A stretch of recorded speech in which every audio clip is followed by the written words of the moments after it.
escudriñarlo en 2 idiomas si eres bilingüe o en los idiomas que nos rodean. Y eso es muy hermoso. Y antes de comenzar, yo traje un libro aquí, se llama El Camino Bíblico. Este libro es un libro de devocionales, ¿sí? Tiene 366 devocionales diarios desde Génesis hasta Apocalipsis. Está muy bueno, trae reflexiones, citas bíblicas y también te ayuda a cómo leer la Biblia en un año leyendo 15 minutos la Biblia. Es muy bueno y quiero regalarlo, pero quiero quiero regalarlo a alguien que me diga. Vamos a hacer un concurso, ¿no? Alguien que me diga los 10 mandamientos, ¿y se lo saben? ¿Quién se lo sabe? Yeah. Hermano, si me ayuda con Eric, por favor. En portugués.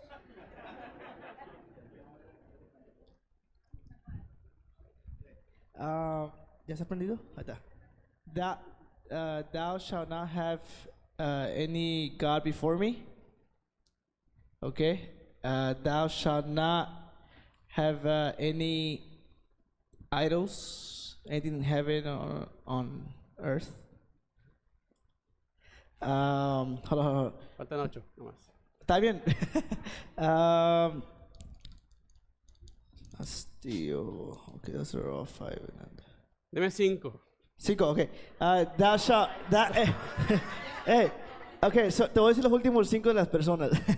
Thou shalt not steal. Thou shalt not lie. Thou shalt not murder. Thou shalt honor your father and your mother, which is a promise of reward. And thou shalt not.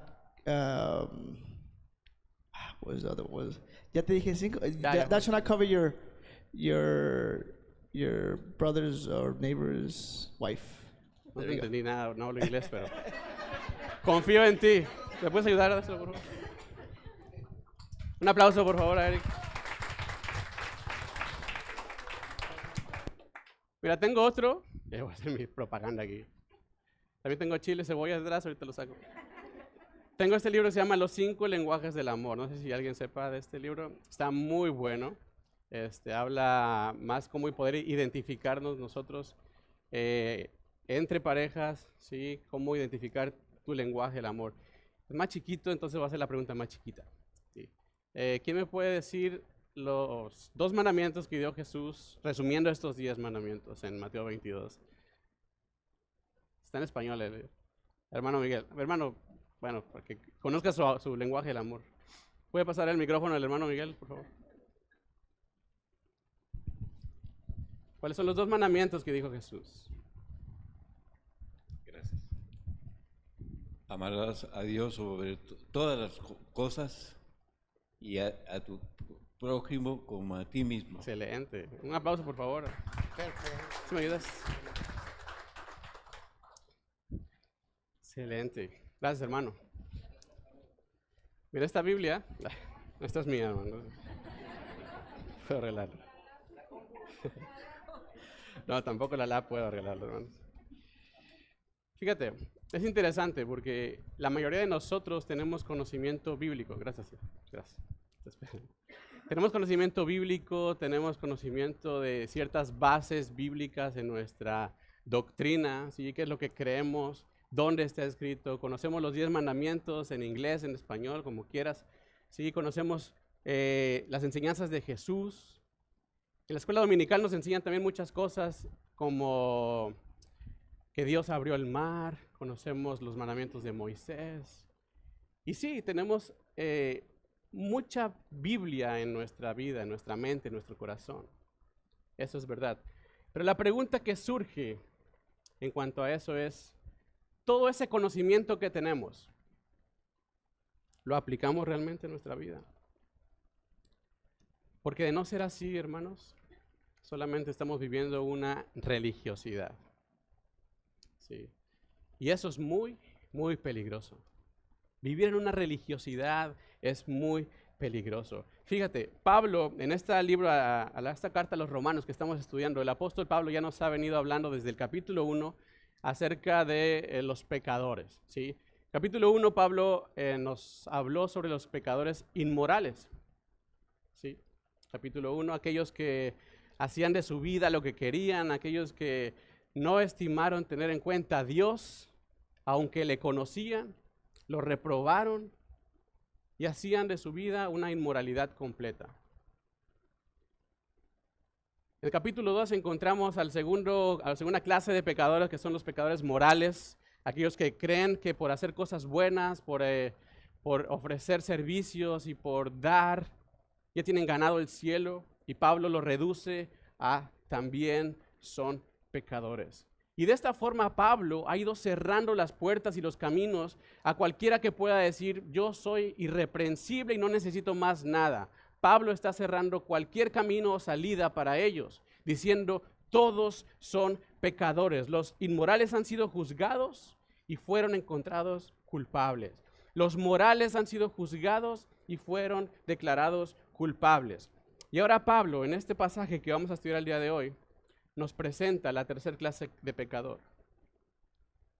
Y aunque está más enfocado a los judíos en el texto que vamos a leer, también aplica, que son los pecadores religiosos. Aquellos que piensan que por tener Biblia, por tener la ley, por conocer absolutamente todo de la Biblia, se pueden ganar esa entrada al cielo.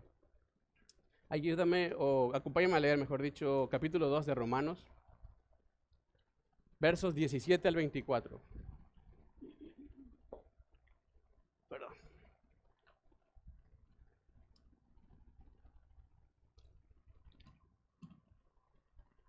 Romanos 2, 17 al 24.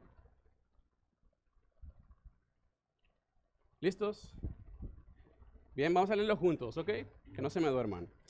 Dice el verso 17, he aquí tú tienes el sobrenombre de judío y te apoyas en la ley y te glorías en Dios y conoces su voluntad e instruido por la ley apruebas lo mejor y confías en que eres guía de los ciegos, luz de los que están en tinieblas, instructor de los indoctos, maestro de niños, que tienes en la ley la forma de la ciencia y de la verdad. Tú pues, que enseñas a otros, ¿no te enseñas a ti mismo? Tú que predicas que no se ha de hurtar, hurtas. Tú que dices que no se ha de adulterar, adulteras. Tú que abominas de los ídolos, cometes sacrilegio.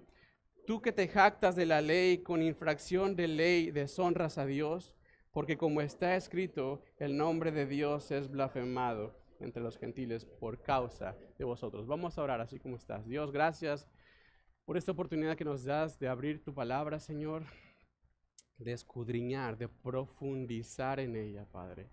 Te pido que hoy nos hables directamente a nuestro corazón, a nuestro carácter, Señor, a nuestra moralidad, que tú seas transformando nuestra vida a partir de este momento y que podamos al salir de aquí poder nosotros reflejar a Cristo con nuestra vida, nuestros actos, Señor, y con todo lo que nuestro corazón refleje. Gracias, Dios, porque eres bueno y para siempre es tu misericordia. Te damos a ti la gloria en el nombre de Jesús. Amén. Estamos viendo aquí en este pasaje otro tipo de pecador. ¿Sí? Ya dijimos, es el pecador religioso. Encontramos muchas veces personas que son religiosas, muy religiosas, ¿sí? Aquellas personas inclusive muy tradicionales, que en la iglesia tiene que haber coritos, si no, no es una iglesia santa. El pastor debe traer corbata si no perdió su santidad. ¿Sí? Las mujeres falda larga, pelo largo y lengua larga, dicen también por ahí, que hay mujeres también. Y el problema de esto es que miden la santidad de la persona de acuerdo a lo tradicional solamente. ¿Sí? Y esas personas que son muy religiosas muchas veces son cero morales. No hay nada de moralidad en ellos. O sea, ellos piensan en ellos mismos y los demás no me importan. Esa es una clase de persona. También encontramos otras personas que son muy morales, ayudan, están, apoyan, si te vas a ir de viaje, aquí está, y te dan y todo, pero no son muy activos en la religión. De la iglesia no me hables, te dicen. No quiero saber nada, mira, aquí está el apoyo. Hay moralidad, pero no hay religiosidad. En este caso, los judíos, son las dos cosas. Tienen mucha religión, y tienen mucha moralidad. Pero ninguna de esas dos cosas hace a una persona justa. Ni la religión ni la moralidad. Solamente es Cristo quien puede hacer justa a una persona. Y vamos a notar que Pablo aquí en este pasaje de los versos 17 al 20 comienza a hablar precisamente al orgullo del judío. Les empieza a decir 6 cosas de las cuales los judíos están muy orgullosos, ¿sí? Y quiere hacerles entender en dónde radica su problema. Primero les empieza a decir cada una de esas. Y vamos a notar qué es lo que dice.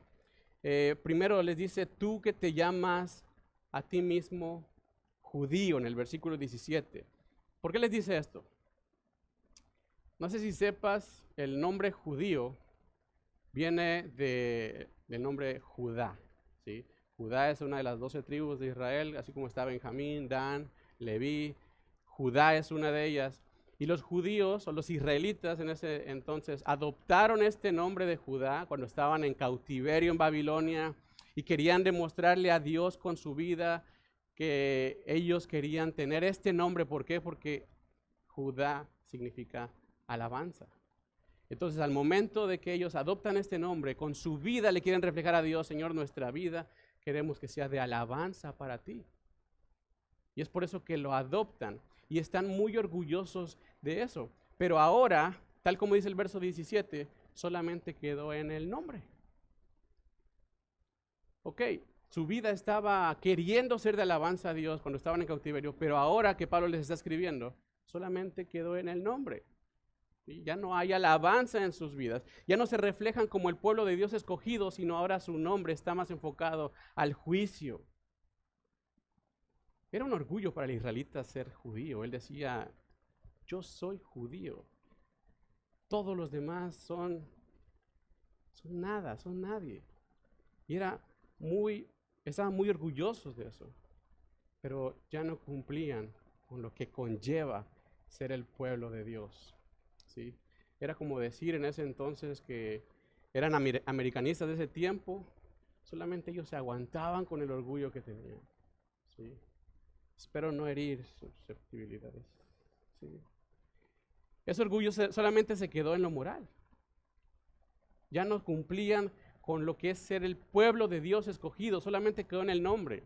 No sé si han conocido ustedes personas que así se les quedó el apodo nada más. Yo conocí a un niño cuando estaba yo niño, estaba chaparrito. Y le decían bache. Yo no sabía por qué le decían bache. Le digo, ¿por qué le dicen bache? Es que está para abajo, me decían. Por lo chaparro que estaba, le decían bache. Pero creció, llegó a la juventud, adolescencia y creció bastante, pasó a todos, pero le siguen diciendo bache. Esto pasó con el pueblo de Israel. Le siguen diciendo judíos o pueblo de alabanza cuando ya en su corazón ya no hay ninguna alabanza. Y sigue diciendo el verso 17, otra cosa de la que estaban ellos orgullosos en su rectitud moral, es de que dices, te apoyas en la ley. Los judíos tenían la ley. La ley que son los mandamientos de Dios da a través de Moisés, de los profetas, y ellos tenían esa ley. Y su plena confianza y orgullo estaba depositada completamente en la ley y no en Dios. Y ese era un gran problema. Los judíos estaban equivocados en cuanto al propósito de la ley, ya que pensaban que la ley fue dada como instrumento de salvación, lo cual no es así. La ley fue dada como un conducto para llegar al Salvador, para llevar al pecador al Salvador. La ley fue dada para que el pecador pudiera conocer su pecado. Está como las señales de tránsito que vemos en las calles. ¿Por qué crees que están las señales de tránsito? Si no hubiera ninguna, iríamos como quisiéramos, andaríamos como quisiéramos, sin detenernos en los cruceros, iríamos a mucha velocidad. Pero cuando hay una señal de tránsito, ahí conocemos las reglas y conocemos nuestra falla si es que lo cruzamos. El problema del judío es que piensa que es salvo por tener la ley y vivir en esa esfera de la ley, lo cual los sigue manteniendo a ellos en su orgullo moral solamente. Ese es el segundo punto. Y después Pablo le sigue dando en el orgullo, diciéndoles, y te glorías en tu relación con Dios. Los judíos, como sabemos todos, son monoteístas ellos, solamente tienen a un Dios, al Dios verdadero, ¿sí? Y en esto radica su orgullo. A comparación de los demás pueblos, ellos eran los únicos que conocían al Dios verdadero y todos los demás eran dioses paganos o politeístas que se llaman, tenían muchos dioses y Dios los había escogido a ellos para ser su pueblo. Y lejos de estar agradecidos con Dios, ellos usaban esto para despreciar a los demás pueblos, los despreciaban, los hacían a un lado. Su orgullo en su relación con Dios los llevaba a despreciar a todo aquel que les rodeaba, contrario a lo que Dios les había mandado hacer, que ahorita vamos a llegar a eso. Punto 4 les dice en el verso 18, conoces su voluntad y sabes discernir qué es lo mejor. Al tener la ley los judíos, ellos podían conocer cuál es la voluntad de Dios, ¿estamos de acuerdo? Ellos eran capaces de tomar decisiones éticas basadas en la ley y poder juzgar a aquella persona que no cumplía con esta ley. Y confiaban mucho en su experiencia, en las tradiciones de sus antepasados, y toda su vida se rodeaba de esto. Había ese orgullo en ellos. Sin embargo, el conocimiento que tenían era solamente intelectual. Y lo usaban para juzgar a los demás y no para edificarse los unos a los otros. Quinta cosa, me voy más rápido. Verso 18 también sigue diciendo, y eres instruido por la ley también. No solamente la tenían, sino también que la dominaban completamente. Los judíos conocían la ley de pies a cabeza, desde niños ellos se aprendían el Pentateuco, que es Génesis, Éxodo, Levítico y Deuteronomio de memoria. Yo no puedo ni aprenderme un capítulo, ellos se aprendían 5 libros desde niños, ¿sí? Sin embargo, ninguna palabra memorizada de ellos lograba bajar al corazón. Y ese era otro problema.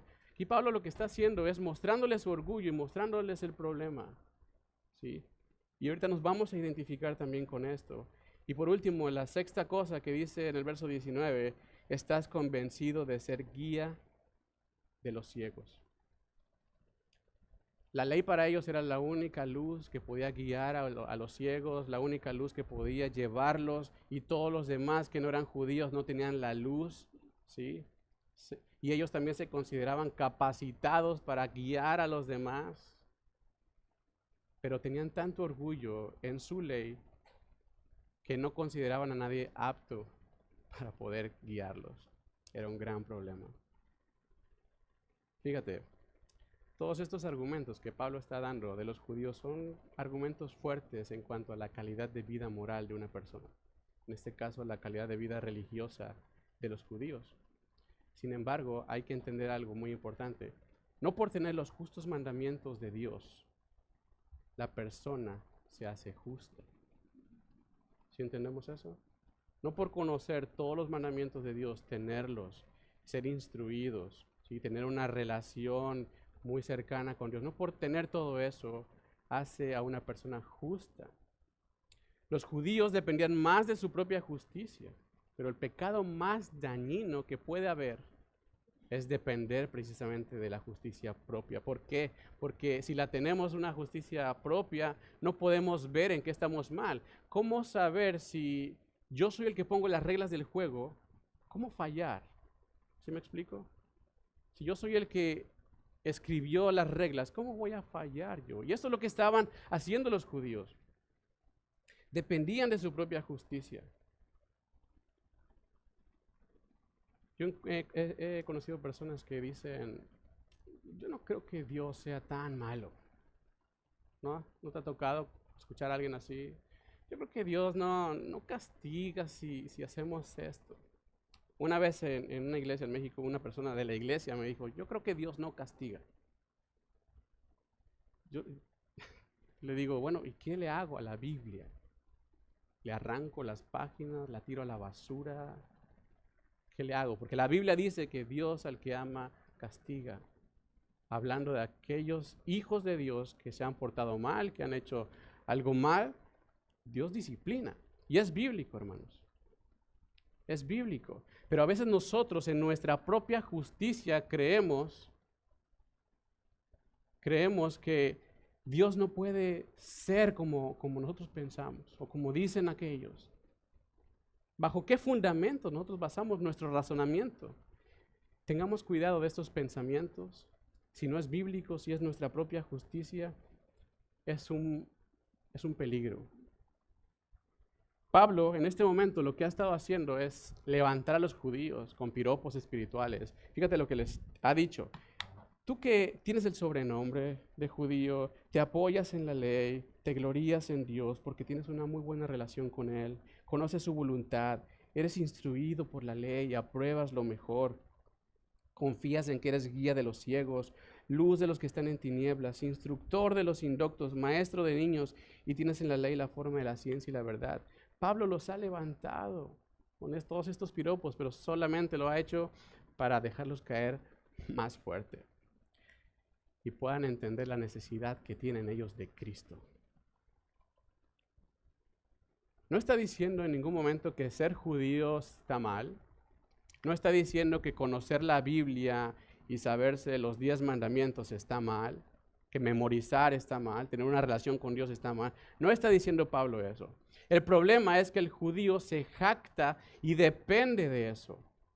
Están convirtiendo lo que es moral, o sea, las cosas buenas, en un sistema de salvación. O sea, lo que yo hago bien, las buenas obras, lo hago mi sistema de salvación. ¿Y por qué lo hago?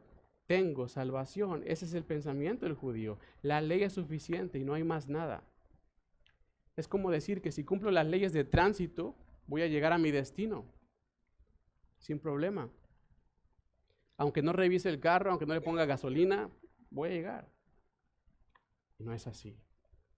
La ley es suficiente, piensan ellos. El problema que encontramos en esto es que pensamos que la moralidad y el moralismo son lo mismo cuando realmente hay un mundo de diferencia entre estos dos. La moralidad, fíjate, es hacer algo bueno, la moralidad. El moralismo es convertir eso bueno en tu Dios. Y hoy en día encontramos moralismo como una religión con más adeptos, seguidores en el mundo. ¿Sí? Aquellos que piensan que porque se comparan con otras personas y dicen, no, si me comparas mi vida espiritual con aquel, no, yo soy un ángel. ¿No estás viendo aquella persona? ¿Cómo es y cómo soy yo? Yo soy la cuarta persona de la Trinidad. Y eso es lo que pensamos, eso es lo que hacemos. Y ellos, los moralistas, llegan a la conclusión de que si es que hay un Dios, seguramente me acepta por lo bueno que soy. Es un peligro el moralismo. ¿Cómo saber si nosotros caemos en el moralismo cristiano? Fíjate, si tú y yo nos jactamos de algo que hemos hecho y que hemos dependido de nuestro intelecto, nuestra fuerza, nuestra capacidad, y nos jactamos de eso, yo pude evangelizar a tantas personas, o yo me sé tantos pasajes bíblicos, estamos viviendo como moralistas. Vamos a hacer un ejercicio, me gustaría hacer un ejercicio aquí, ¿sí? Y vamos a traer este pasaje, el que acabamos de leer, a nuestro contexto. Vamos a cambiarle el nombre judío por cristianos y vamos a mover un poquito a nuestro contexto. Y me gustaría que te identificaras si es que piensas que Pablo te está hablando a ti. ¿Sí? Que te identifiques con tu vida moral y pienses en esto. Pablo te está escribiendo, fíjate, pon atención. He aquí tú tienes el nombre de cristiano. Yo espero que todos aquí tengan ese nombre. Y te apoyas completamente en la Biblia. Tienes una excelente relación con Dios, ya que conoces su voluntad y ya que eres instruido por la Biblia cada domingo que vienes a la iglesia. Sabes lo que es mejor y por eso confías en que puedes guiar a aquellos que no son creyentes a Cristo y que eres luz en las tinieblas y maestro de aquellos que no conocen la verdad. ¿Te sientes identificado? Yo me siento identificado. Que yo todo esto lo he pensado, lo he dicho o lo he hecho en algún momento. quizá con la mitad de algo de esto que acabamos de leer. Yo me imagino que los judíos cuando estuvieron leyendo esta carta por primera vez pensaron igual que tú y yo. O sea, les está diciendo Pablo, sí, es cierto, soy así. Conozco la ley, fui instruido en la ley, estoy capacitado para guiar a otros. ¿No? ¿Cuál es el problema de decir los judíos? Somos buenas personas, ¿no? Pero fíjate lo que dice los versos 21 al 23. Tú pues, que enseñas a otro, ¿no te enseñas a ti mismo? Tú que predicas que no se ha de hurtar, hurtas. Tú que dices que no se ha de adulterar, adulteras. Tú que abominas de los ídolos, cometes sacrilegio. Tú que te jactas de la ley, con infracción de la ley, deshonras a Dios.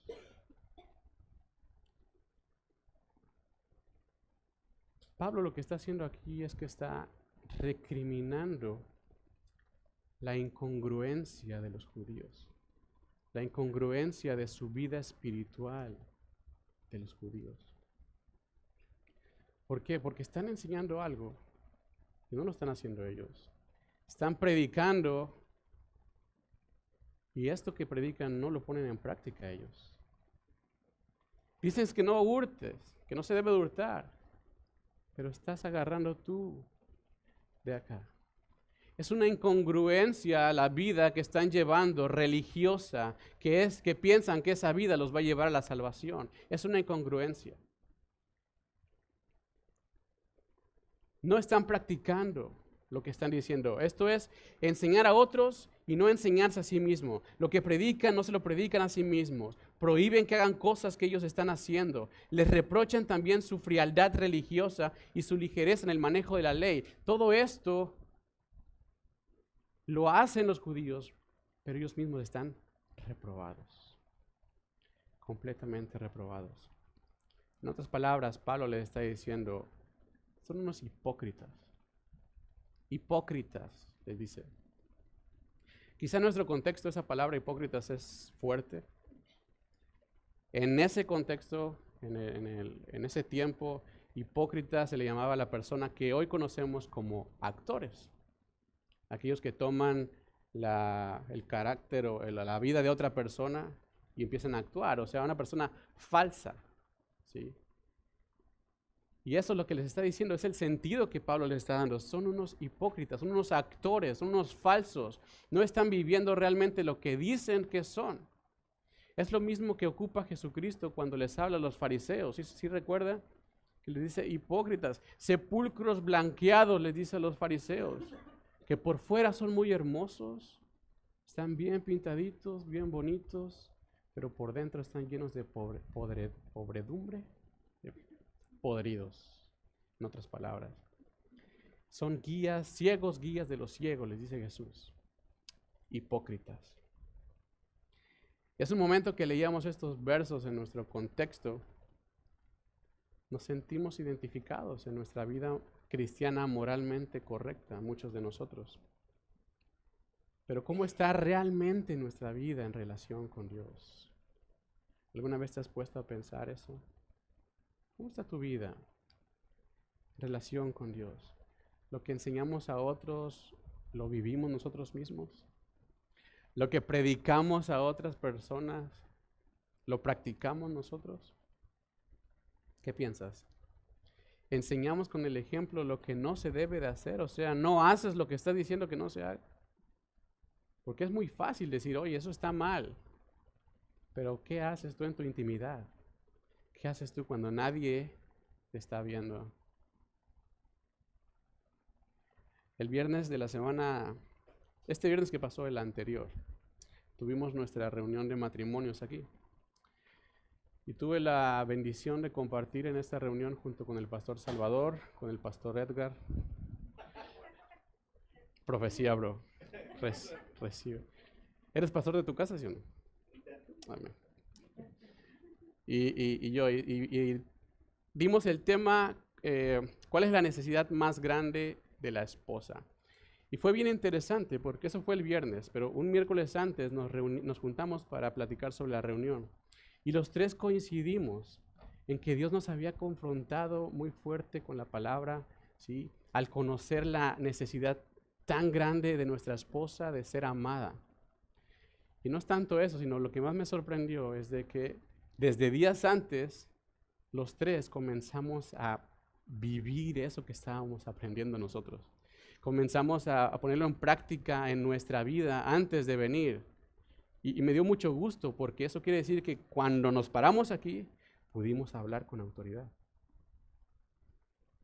Porque eso que dijimos realmente estábamos buscando que se hiciera primeramente vivo en nuestra vida. Y es un reto para nosotros. Es un reto que continuemos de esa forma, compartiendo lo que compartimos, vivirlo. Porque no es fácil pararse aquí, predicar si yo no lo estoy transmitiendo. Ni siquiera nosotros nos escapamos, hermanos. ¿Cómo voy a venir a enseñar? Ama a tu esposa. Si yo en mi casa la tengo abandonada, descuidada, desprotegida. Tenemos que ser congruentes con lo que hablamos, con lo que hacemos.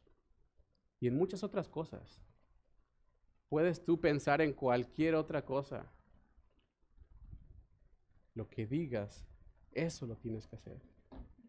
Porque no por ser pastores, nosotros vivimos en otro nivel espiritual. Hay quienes piensan eso. Sí.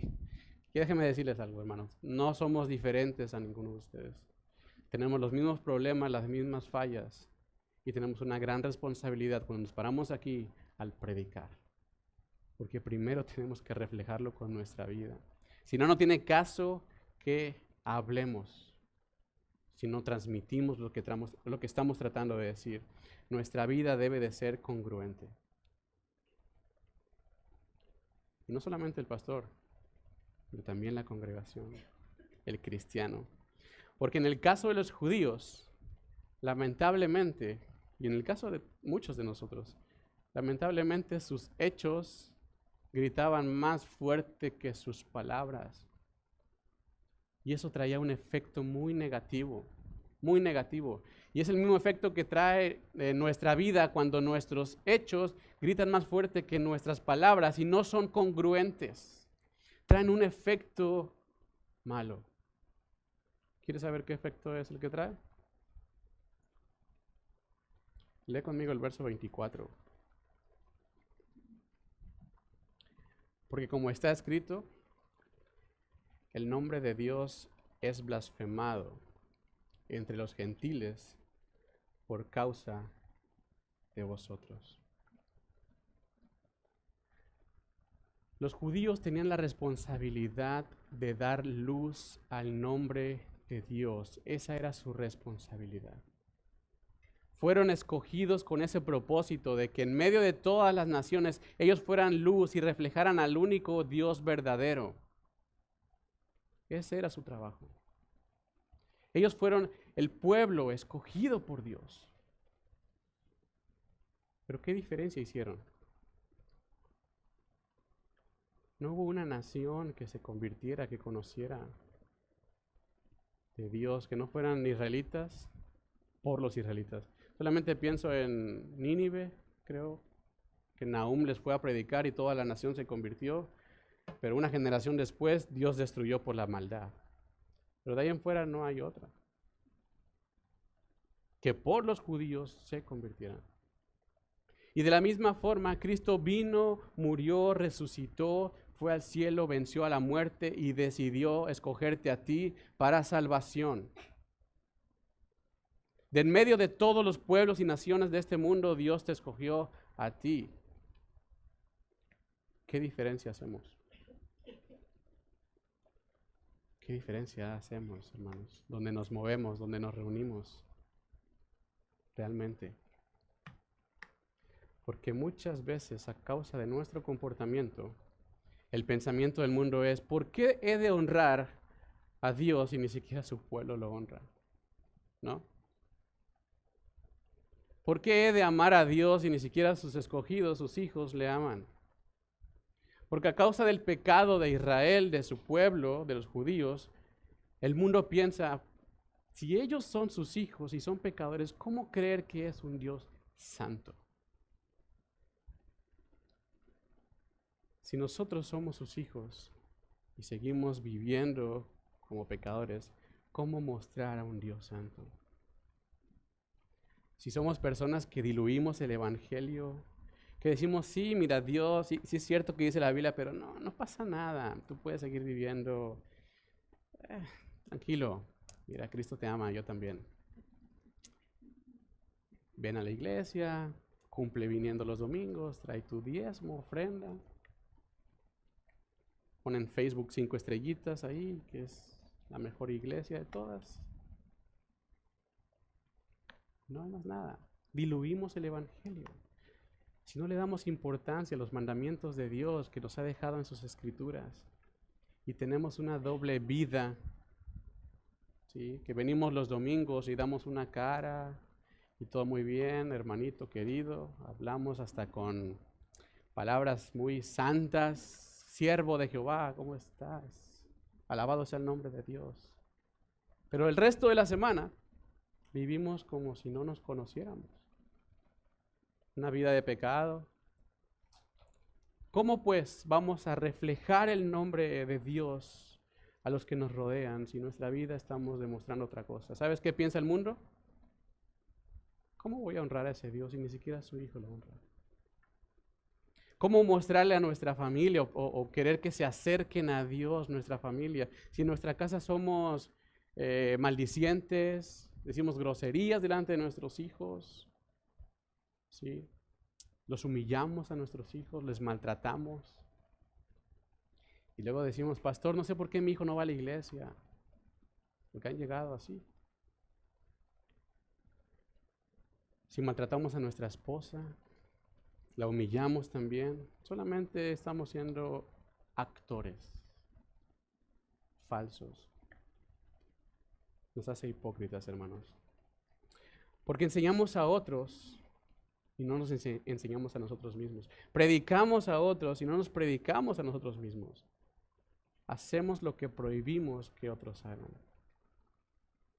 No vivimos como verdaderos creyentes y manejamos con ligereza la palabra de Dios. Es bueno que conozcamos la Biblia y yo los animo, de verdad. Espero que te sirva ese libro, bro. Te voy a preguntar todos los días cómo vas.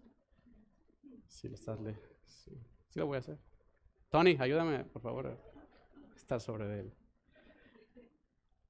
Es bueno y los animo a que sigan estudiando. Aparten un tiempo en su vida, un tiempo devocional con Dios. Memoricen versículos. Estudien la palabra de Dios. Es muy bueno hacer todo esto. Pero lo más importante, hermanos, es que vivamos el evangelio. Que vivamos el evangelio y a través de eso Dios sea conocido en nuestra vida al aplicar todo eso que estamos memorizando y estamos estudiando. Porque si no lo hacemos por causa de nosotros, es blasfemado el nombre de Cristo por tener esa doble vida y ser hipócritas.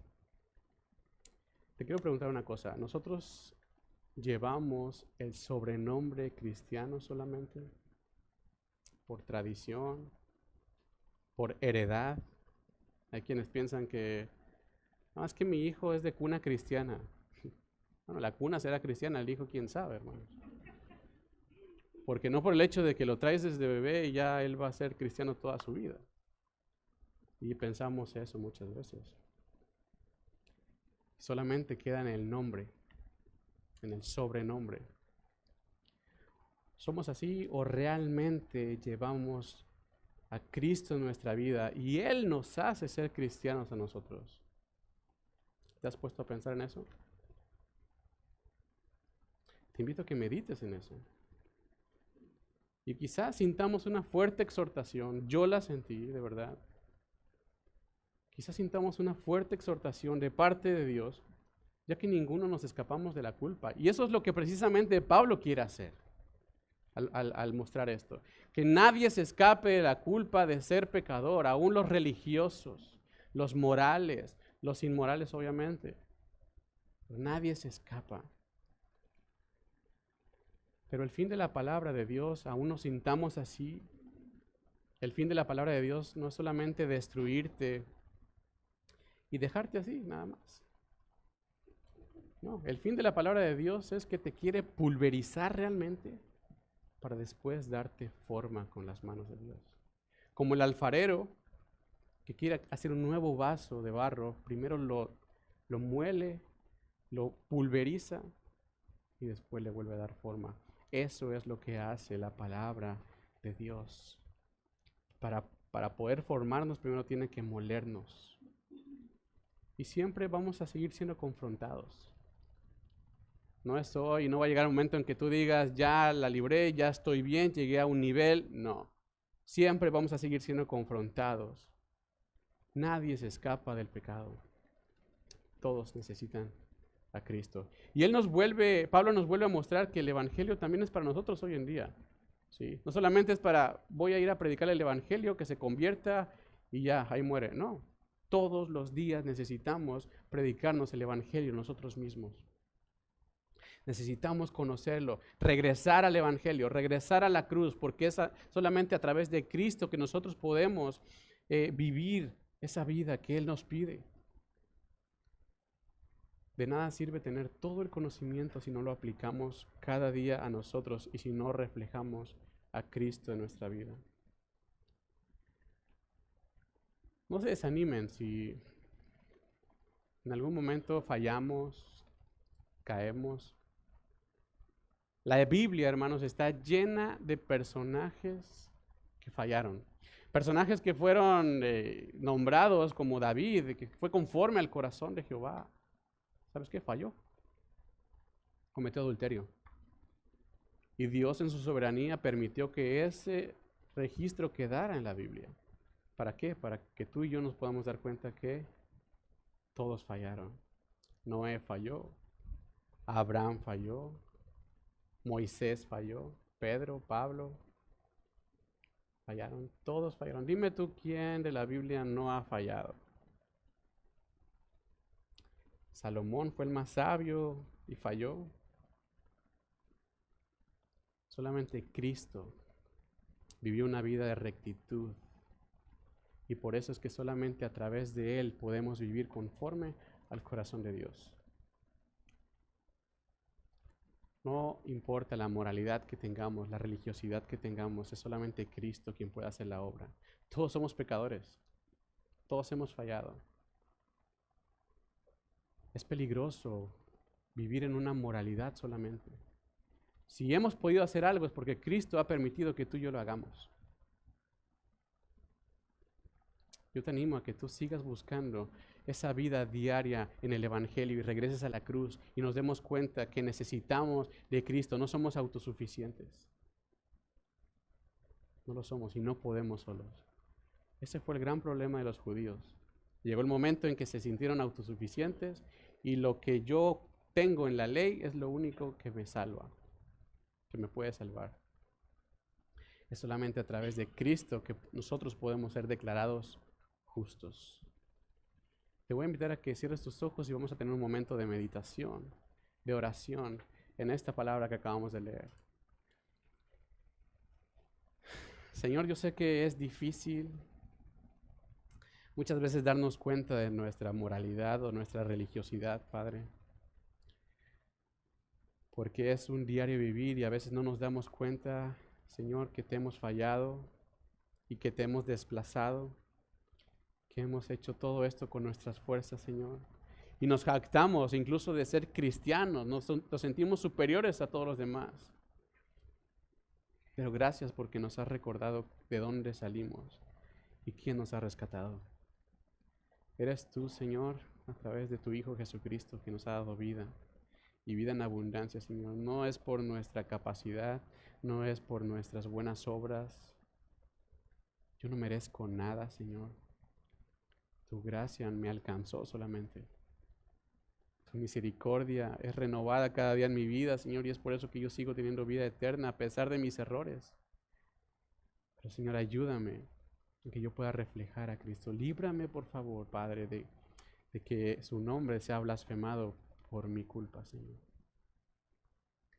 Ayúdanos a ser humildes, a ser congruentes, que esta misma cara que damos aquí en la iglesia la podamos dar el resto de la semana con nuestra esposa, nuestro esposo, nuestros hijos, con nuestros trabajadores, Señor, con nuestros compañeros de escuela, compañeros de trabajo, que sea congruente, Señor. Que cada maldición podamos contestar con una bendición. Que podamos realmente ser como Cristo fue, Señor, aquí en la tierra. Bendice esta iglesia, Señor. Ayúdanos, ayuda a los misioneros que están de viaje ahorita, que puedan también ser congruentes ellos allá donde están, Señor. Que todo eso que prediquen también sea su estilo de vida. Y puedan contagiar y exhortar a nuestros hermanos en Cuba, en Ecuador y donde quiera que están.